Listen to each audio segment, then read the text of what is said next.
Oke, di sini saya ulangin lagi ya. Nah, kita bahas tentang profesi dan profesionalisme.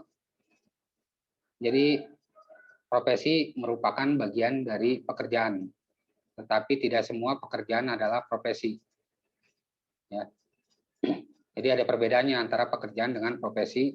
Sebagai contoh, pekerjaan staf administrasi.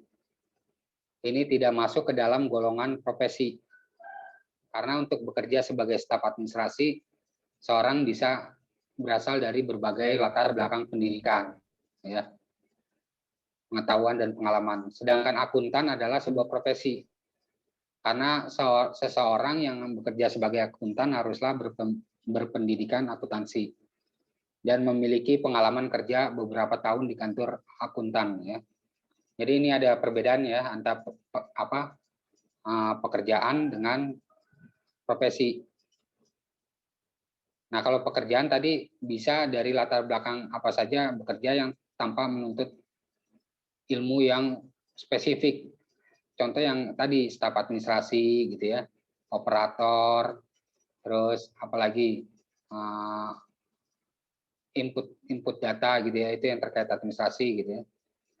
Terus banyaklah yang emang itu bisa dari berbagai latar bisa melakukan tersebut gitu. Jadi itu pekerjaan. Tapi kalau profesi ini apa namanya harus mempunyai ini ya pengalaman, terus pendidikan ya. Nah terus juga pengalamannya juga harus beberapa tahun di misalnya di profesi tersebut gitu ya. Misalnya akuntan berarti dia akan beberapa tahun pengalamannya di kantor akuntan. Begitu juga profesi dokter, profesi IT gitu ya. Jadi kalau profesi ini tidak bisa sembarang dimasuki oleh orang yang bukan background-nya gitu ya. Jadi ada perbedaan. Nah, di sini ada menurut Bule yang dikutip Gile ini mendefinisikan profesi sebagai bidang usaha manusia berdasarkan pengetahuan ya, knowledge, di mana keahlian dan pengalaman pelakunya diperlukan oleh masyarakat. Sedangkan menurut Jos, profesi adalah pekerjaan yang dilakukan sebagai kegiatan pokok untuk menghasilkan nafkah hidup yang mengandalkan suatu keahlian. Jadi profesi ini mengandalkan suatu keahlian. Ya. Terus juga berdasarkan pengetahuan, di mana keahlian dan pengalaman pelakunya diperlukan. Tapi kalau yang pekerjaan ini tidak perlu sampai mengandalkan suatu keahlian khusus gitu ya. Karena sifatnya yang emang pekerjaannya lingkupnya juga tidak terlalu kompleks sederhana gitu ya. Yang hampir semua bagian latar belakang bisa mengerjakan hal tersebut gitu ya. Nah, itu pekerjaan. Nah, profesi adalah suatu bentuk pekerjaan yang mengharuskan pelakunya memiliki pengetahuan tertentu yang diperoleh melalui pendidikan formal ya. Jadi kayak S1, S2 tentang komputer atau S1 tentang kedokteran, terus ada yang kalau di kedokteran kan ada untuk jurusan khusus gitu ya, misalnya yang spesialis bedah, spesialis apalagi tulang, spesialis dan sebagainya, itu juga butuh pendidikan formal dan juga pengalaman, pengetahuan dan sebagainya.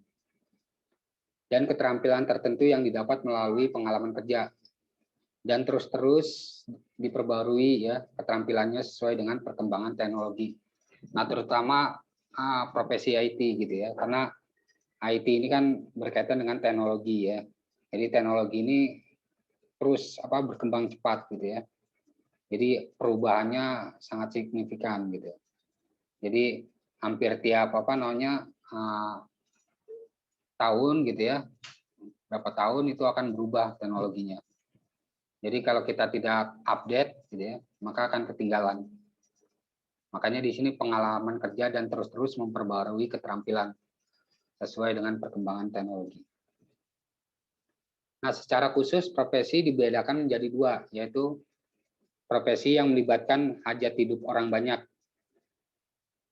Pada profesi ini, gelar keprofesionalan harus didapatkan melalui pengujian oleh organisasi profesional yang diakui secara nasional dan internasional. Contoh profesi dokter, ya, kesehatan manusia. Ya. Nah, ini kan melibatkan hajat hidup orang banyak, ya. Jadi kalau ada masyarakat, ada orang sakit, ya, pasti kan akan berobat ke dokter tersebut, gitu ya, dokter. Nah, ini keprofesionalnya harus didapatkan melalui pengujian dulu. Jadi biar apa si dokter itu mengobati pasien tidak asal gitu kan. Jadi makanya perlu ada apa pengakuan secara nasional dan internasional juga gitu ya. Nah, di Indonesia hanya sarjana kedokteran yang menjadi anggota Ikatan Dokter Indonesia yang boleh membuka praktik dokter. Nggak boleh ke apa bukan dokter membuka praktik dokter karena kan terkait dengan ini ya kesehatan dari manusia gitu ya. Kalau salah bukan ahlinya membedah atau mengobati malah yang ada bisa masalah gitu ya. Malah bisa menimbulkan juga kalau parahnya itu ya bisa kematian gitu karena mungkin salah mengasih obat, salah membedah dan sebagainya. Jadi perlu itu profesi tersebut harus dari apa kedokteran gitu ya, dari profesi dokter, dari sarjana kedokteran. Nah, nanti dia akan apa namanya harus melalui pengujian oleh organisasi profesional yang diakui secara nasional dan internasional. Itu kalau yang melibatkan hajat hidup orang banyak, gitu ya. Tapi berikutnya ada yang profesi luhur. Nah, ini merupakan profesi yang menekankan pengabdian dan pelayanan kepada masyarakat, bukan semata-mata mencari nafkah hidup. Contoh profesi guru, ya, pengacara dan lain-lain. Jadi guru ini kan pengabdian dan pelayanan kepada masyarakat ini juga bukan semata-mata mencari nafkah juga hidup gitu ya. Tapi ini ya istilahnya guru inilah apa pahlawan tanpa jasa gitu ya. Jadi kalau dibilang mencari nafkah hidup ini guru kan kita ketahui kalau di Indonesia ini untuk honor gitu ya agak kurang gitu ya dibanding apa dengan apa misalnya pekerja yang memang lulusan katakanlah SMA dia menjadi operator di PT pabrik mana gitu ya itu kan gajinya UMR sedangkan guru yang S1 mungkin di bawah UMR tapi dia ada keikhlasan gitu ya jadi di sini bukan semata-mata mencari nafkah hidup aja gitu ya jadi ini profesi yang luhur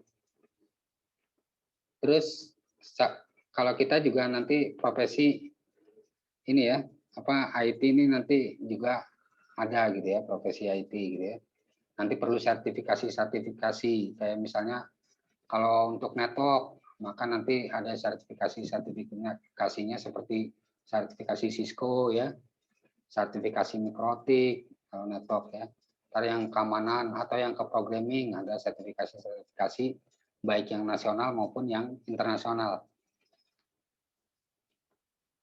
Nah, berikutnya kita lanjut lagi. Secara umum ada beberapa ciri dan sifat atau sifat yang selalu melekat pada profesi, yaitu pertama adanya pengetahuan khusus. Nah, biasanya keahlian dan keterampilan ini dimiliki berkat pendidikan, ya, pelatihan dan pengalaman yang bertahun-tahun. Nah, ini pengetahuan khusus. Jadi kadang kita sekolah komputer, kemudian kita bekerja juga di bidang komputer gitu ya. Kemudian ada mengikuti pelatihan ya. Terus pengalaman troubleshooting terkait dengan pengetahuan tersebut gitu ya, bertahun-tahun. Nah, ini akan adanya pengetahuan khusus gitu ya. Yang kedua, adanya kaidah dan standar moral yang sangat tinggi. Hal ini biasanya setiap pelaku profesi mendasarkan kegiatannya pada kode etik profesi. Jadi ada kode etik profesi gitu ya. Di kedokteran, di hukum ya, pengacara dan sebagainya. Nah, yang ketiga, mengabdi pada kepentingan masyarakat. Artinya setiap pelaksana profesi harus meletakkan kepentingan pribadi di bawah kepentingan masyarakat. Ya. Terus berikutnya ada izin khusus untuk menjalankan suatu profesi. Nah, setiap profesi akan selalu berkaitan dengan kepentingan masyarakat. Ya. Jadi yang tadi ya, profesi kedokteran, profesi sebagai pengacara, ya, lawyer. Nah, ini kalau kedokteran di mana nilai-nilai kemanusiaan berupa keselamatan, keamanan, ya, kelangsungan hidup dan sebagainya. Maka untuk menjalankan suatu profesi ini harus terlebih dahulu ada izin khusus. Makanya tadi perlu ada ujian, ya, istilahnya sertifikasi. Nah, nanti yang diakui oleh ini ya, oleh organisasi tersebut gitu ya. Terus nanti juga diakui secara nasional dan internasional. Nah, dari sini ada yang mau ditanyakan nggak? Dari bahasan ini ada yang mau ditanyakan? Sebelum kita lanjut. Lanjut, Pak.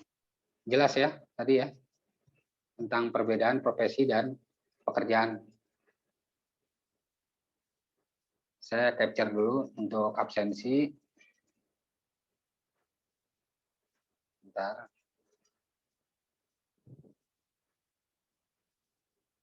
Oke, saya lanjutkan lagi. Jelas. Nah, ini berikutnya pengertian profesional menurut De Jos.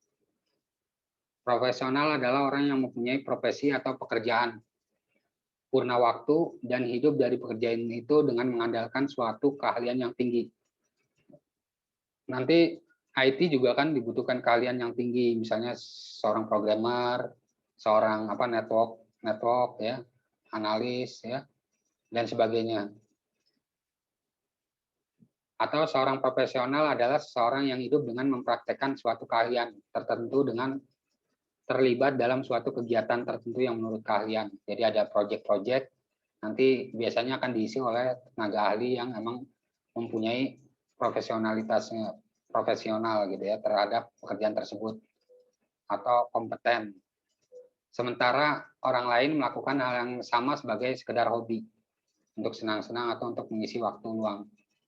Jadi banyak, nanti ada yang untuk sekedar hobi, ada yang memang dia akan sebagai untuk kebutuhan hidup juga, ya, dan sebagainya.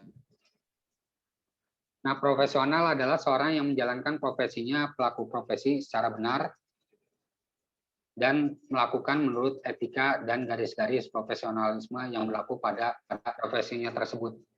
Jadi nanti ada aturan ya, ada kode etik di masing-masing profesi yang akan digandrungi gitu ya. Nah, berikutnya Teguh Wahyono ini mengemukakan bahwa untuk menjadi profesional, seorang pelaku profesi haruslah memiliki sifat-sifat sebagai berikut. Nah, yang pertama, menguasai ilmu secara mendalam dalam bidangnya. Sebuah profesi mengandalkan suatu pengetahuan khusus yang dimiliki oleh sekelompok profesional agar dapat menjalankan tugasnya dengan baik. Seorang yang profesional adalah seorang yang menguasai ilmu secara mendalam pada bidangnya. Terus yang kedua, mampu mengonversikan ilmu menjadi keterampilan. Nah, seorang profesional juga harus mampu mengonversikan ilmunya menjadi suatu keterampilan, artinya dapat melakukan praktik-praktik atau kegiatan khusus sesuai tugas dan pekerjaan dengan baik. Berikutnya, selalu menjunjung tinggi etika dan integritas profesi. Ya, pada setiap profesi terdapat suatu aturan, ya, yang tadi yang disebutkan, yang dijelaskan, yang disebut dengan kode etik profesi. Contoh kode etik pengacara, kode etik kedokteran, dan lain-lain. Nah, kode etik ini merupakan suatu aturan dalam menjalankan sebuah profesi yang harus ditaati oleh semua anggota profesi yang bersangkutan. Nah, untuk menjadi seorang profesional, seorang yang melakukan sebuah pekerjaan dituntut untuk memiliki beberapa sikap sebagai berikut. Yang pertama, komitmen tinggi, ya, komitmen tinggi. seorang profesional harus mempunyai komitmen yang kuat pada pekerjaan yang sedang dilakukannya. Nah, yang kedua, tanggung jawab.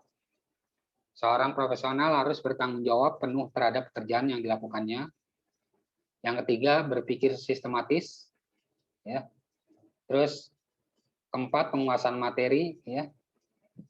Dan kelima, menjadi bagian dari masyarakat profesional. Jadi ada organisasinya, ya, ada komunitasnya. Nah, itu tadi diantara ini ya, sikap yang dituntut, ya. Kalau kita ingin menjadi seorang profesional dalam sebuah pekerjaan, jadi ada komitmen tinggi, tanggung jawab, berpikir sistematis, penguasaan materi, jadi perlu ya penguasaan materi ya. Terus menjadi bagian dari masyarakat profesional. Agar di sini biasanya menjadi bagian komunitas ini biasanya ada ngikutin organisasi-organisasi dari profesi masing-masing gitu ya. Misalnya tadi IDI, Ikatan Dokter Indonesia ya. Ada kalau di profesi IT ada Aptikom ya organisasinya dan sebagainya. Di hukum juga ada gitu ya. Nah, berikutnya pengertian profesionalisme.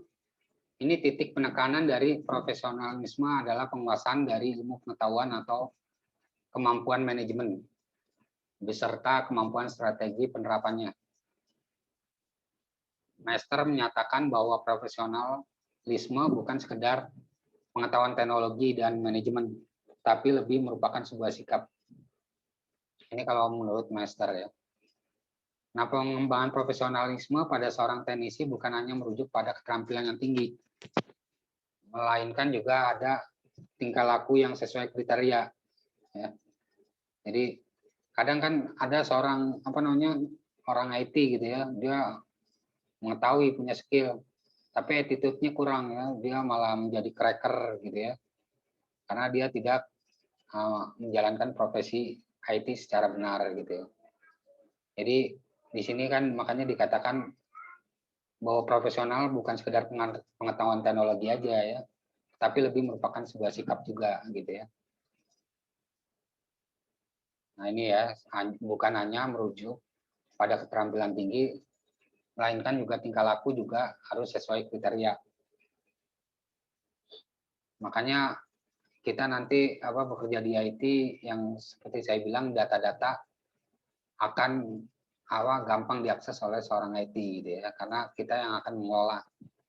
Nah, tapi di mana kita amanah kita gitu ya dalam menjaga kerahasiaan data-data perusahaan, data-data pegawai dan sebagainya kan akan dituntut gitu ya. Amanah, jangan sampai menyebarluaskan gitu ya ke orang yang tidak berhak gitu, atau menjual data-data dan sebagainya. Nah, profesionalisme adalah suatu paham yang menciptakan dilakukannya kegiatan-kegiatan kerja tertentu dalam masyarakat. Nah, berbekalkan keahlian yang tinggi dan berdasarkan rasa keterpanggilan serta ikrar untuk menerima panggilan tersebut. Selanjutnya, untuk meningkatkan nilai profesionalisme suatu profesi serta untuk membentuk suatu standarisasi profesi, biasanya dibentuk organisasi-organisasi profesi. Yang tadi ada IDI ya, Ikatan Dokter Indonesia, dan seterusnya. IT ada Aptikom, dan seterusnya. Terus dosen, ADI, Asosiasi Dosen Indonesia, gitu ya. Nah, organisasi tersebut mengatur keanggotaan. Jadi nanti ada aturan rule-nya, ada kode etiknya. Nah, ini terus dari mengatur keanggotaan membuat kebijakan etika profesi yang harus ditaati oleh seluruh anggota. Jadi yang akan tergabung akan diberikan aturan-aturannya, kebijakan-kebijakannya. Terus memberikan sanksi bagi yang melanggar etika profesi, ya. Jadi kalau ada lawyer ya atau pengacara, ada dokter yang tidak melakukan sesuai dengan etika profesi atau melanggar, maka bisa dikenakan sanksi. Dan membantu anggota untuk dapat terus memperbarui pengetahuannya sesuai dengan perkembangan teknologi. Jadi nanti di organisasi tersebut ada seminar-seminar ya, ada workshop, ada apa gitu ya. Jadi akan diupdate terkait dengan organisasi profesi tersebut ya. Misalnya di profesi IT, maka nanti ada seminar tentang tren-tren teknologi terbaru gitu. Nanti akan diikutkan dari organisasi tersebut. Jadi untuk mengenalkan semua seluruh anggota yang terhimpun gitu ya di dalam organisasi profesi tersebut.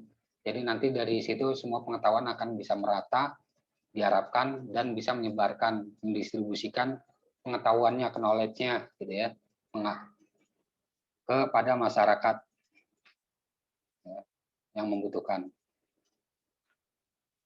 Nah, untuk mengukur profesionalisme tentunya perlu diketahui terlebih dahulu standar profesional. Nah, menurut Gile and Eglen, ini standar profesional dapat diketahui dengan 4 perspektif pendekatan, yaitu pendekatan berorientasi filosofis. Nah, pendekatan ini melihat 3 hal pokok yang dapat digunakan untuk mengetahui tingkat profesionalisme sebagai berikut. Pertama, pendekatan lambang profesional, yaitu berkenaan dengan sertifikasi, lisensi, dan akreditasi, yang merupakan lambang bagi individu ataupun lembaga yang profesional dalam bidang tertentu. Terus pendekatan sikap individu, yaitu pendekatan ini melihat bahwa layanan individu pemegang profesi diakui oleh umum dan bermanfaat bagi penggunanya. Dan seterusnya. Berikutnya ada pendekatan perkembangan bertahap. Orientasi perkembangan menekankan 6 langkah dalam proses berikut. Yang pertama, berkumpulnya individu yang memiliki minat yang sama terhadap suatu profesi. Jadi nanti di dalam organisasi ya, itu akan ada yang mempunyai minat untuk bergabung gitu ya. Nah, ini langkah awal dari proses menuju profesional gitu ya. Terus berikutnya melakukan identifikasi ya terhadap ilmu pengetahuan tertentu untuk mendukung profesi yang dijalaninya. Ya. Jadi hal ini disesuaikan dengan latar belakang background dari akademis para pelaku profesi. Jadi akan diidentifikasi gitu ya, yang join. Oh, ini benar gak mempunyai latar belakang di IT dan sebagainya gitu ya. Selanjutnya para praktisi akan terorganisasi secara formal pada suatu lembaga. Jadi akan terhimpun ya secara formal, secara sah ya pada suatu lembaga yang diakui oleh pemerintah dan masyarakat sebagai suatu organisasi profesi. Terus membuat kesepakatan mengenai persyaratan profesi ya. Jadi untuk join ini perlu ada persyaratan gitu ya. Nah, berdasarkan pengalaman atau kualifikasi tertentu. Terus menentukan kode etik profesi yang menjadi aturan main. Jadi ada aturannya di dalam suatu organisasi supaya tidak keluar dari keprofesionalannya gitu ya. Etikanya gitu ya. Dan sebagainya. Nah, nanti revisi persyaratan berdasarkan kualifikasi tertentu, seperti syarat akademis dan pengalaman melakukan pekerjaan di lapangan. Jadi akan terus diupdate. Jadi itu pendekatan perkembangan ya, bertahap.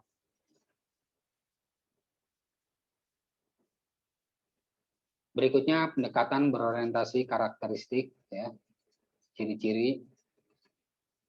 Nah, ini melihat bahwa proses profesional dapat ditinjau dari karakteristik profesi ya. Jadi profesi itu mempunyai ciri-ciri gitu kan. Kalau profesi kedokteran dia ada mempunyai karakteristiknya ya sendiri.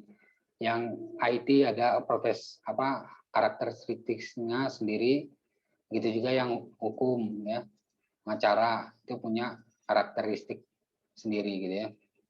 Akan berbeda dengan yang tadi yang misalnya antara dokter dengan IT dengan lawyer gitu ya. Itu berbeda-beda. Nah, ada 8 karakteristik pengembangan proses profesional yang saling terkait. Tapi kalau yang ini ciri yang pengembangan proses profesional ini secara umum ya.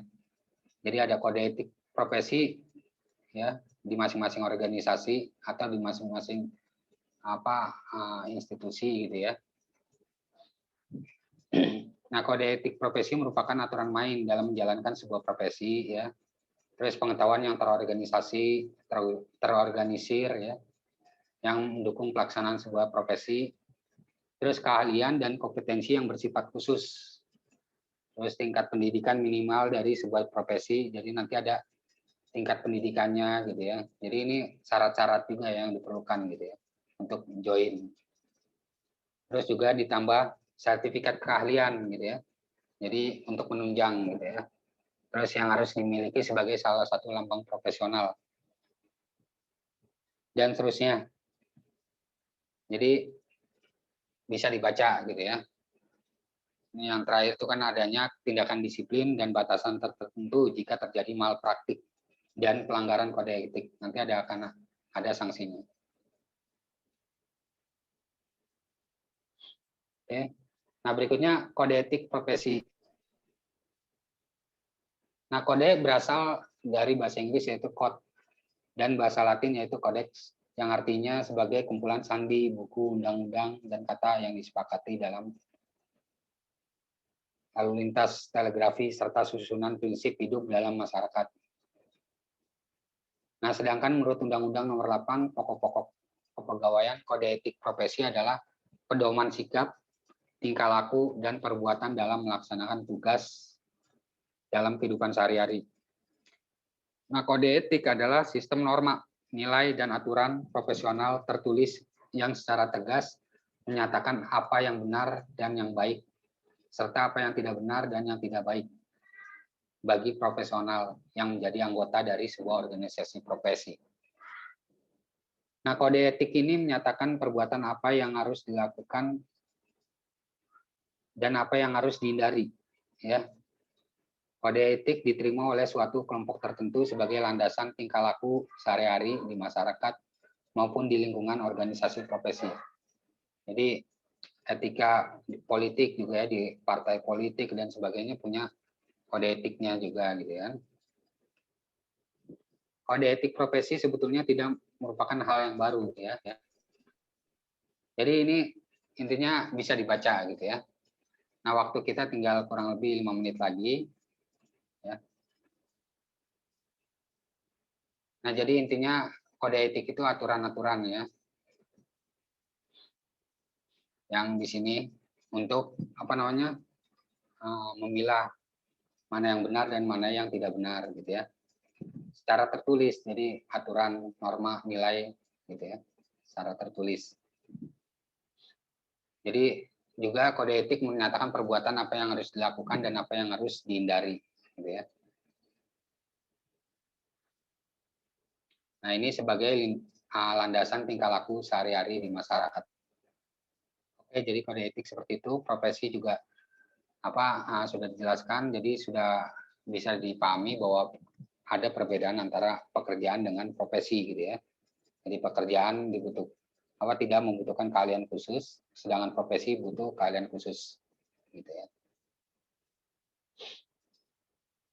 Nah, tujuan dan fungsi kode etik profesi pada dasarnya kode etik profesi menyatakan prinsip-prinsip pengakuan profesi akan tanggung jawabnya kepada publik sebagai jasa profesi tersebut. Prinsip ini meminta komitmen anggotanya untuk berperilaku terhormat ya. Karena akan menjaga organisasinya tersebut ya. Kalau misalnya dia kurang baik, maka organisasinya juga akan ikut tercoreng dan sebagainya. Nah, prinsip-prinsip dasar di dalam etika profesi adalah sebagai berikut. Prinsip standar teknis ya. Ini dilakukan sesuai dengan keahlian. Terus prinsip kompetensi, melaksanakan pekerjaan sesuai jasa profesionalnya, kompetensinya gitu ya, background-nya. Terus adanya prinsip tanggung jawab profesi gitu ya. Jadi harus tanggung jawab. Terus juga prinsip kepentingan publik yang selalu menghormati dan mengedepankan kepentingan publik. Prinsip integritas Jadi pelaku profesi harus menjunjung tinggi nilai tanggung jawab profesional dengan integritas setinggi mungkin untuk memelihara dan meningkatkan kepercayaan publik ya yang menggunakan jasa profesionalnya. Prinsip objektivitas, ya, prinsip kerahasiaan. Jadi di organisasi ada prinsip kerahasiaan yang tadi ya, diantaranya data-data yang memang tidak boleh, data perusahaan yang memang tidak boleh disebar, itu tidak boleh kita sebarkan, data apa pegawai dan sebagainya, atau sampai dijual gitu ya. Prinsip perilaku profesional dan seterusnya. Adapun kode etik profesi adalah sebagai berikut: untuk menjunjung tinggi martabat profesi, untuk menjaga dan memelihara kesejahteraan para anggota, untuk meningkatkan pengabdian para anggota profesi, ya, untuk meningkatkan mutu profesi dan sebagainya. Bisa dibaca. Jadi intinya kalau dibaca kurang lebih bersama-sama ya. Jadi kurang lebih bahasan tentang profesi dan kode etik seperti ini, ya. Jadi tentang pekerjaan, profesi, dan kode etik di pertemuan 2 bahasanya seperti itu. Nah, dari bahasan tersebut ada yang mau ditanyakan sebelum waktunya habis? Ada yang mau ditanyakan nggak? Enggak, Pak. Jelas ya yang dijelaskannya tadi ya.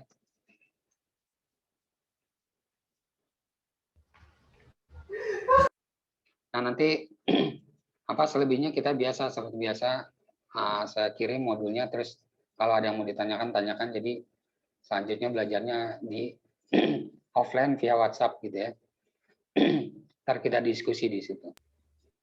Oke, kalau nggak ada yang bertanyakan sebelum ditutup, ada yang mau ditanyakan nggak? Dikasih kesempatan. Atau kalau ada yang mau nanya apa yang lain gitu. Yang lain bertanya.